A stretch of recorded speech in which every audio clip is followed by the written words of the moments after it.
in a series of 4 2007 look-backs. Here's Ben Raby. It was a year the Alouettes began with plenty of change.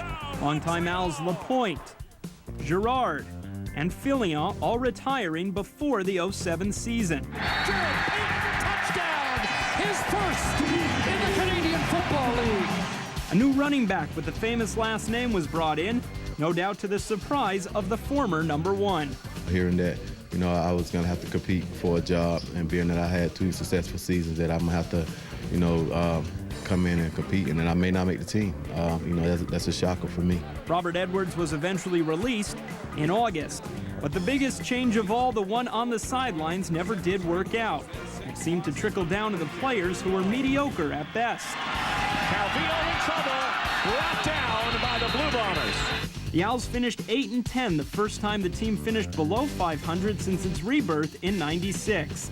But as bad as the football was at times, it was also put in its proper place. First came news in June that former Alouette Tony Proudfoot was battling Lou Gehrig's disease.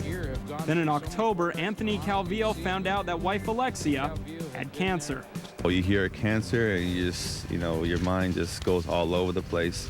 All the little things in life that we would complain about didn't really matter anymore. Our main focus and objective was to beat this. Calvillo took a leave of absence, and the team wasn't the same without him.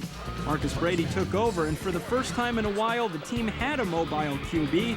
But when the Owls needed that mobility most, it was hard to find. Far too often in '07, the Owls failed to convert on 3rd and short. It cost them big in a playoff loss in Winnipeg.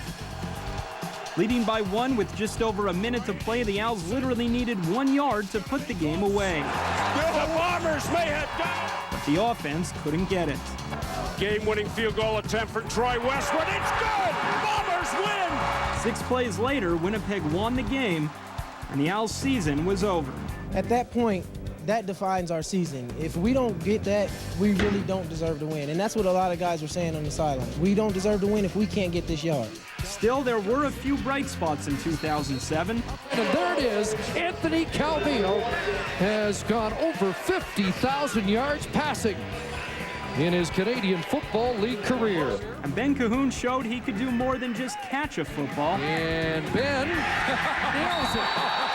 Nails it. How about that? Kicking a game-winning field goal against Toronto. Right place at the right time. I knew there was because I knew nobody expected me to make it. No surprise, though, that changes were made after the season. Mark Trestman will be the Owls' new head coach in 2008, despite no CFL experience. But with Montreal hosting the Grey Cup next year, you have to wonder if the Owls can rebound in '08, or if they'll once again come up short. Ben Raby, CTV Sports.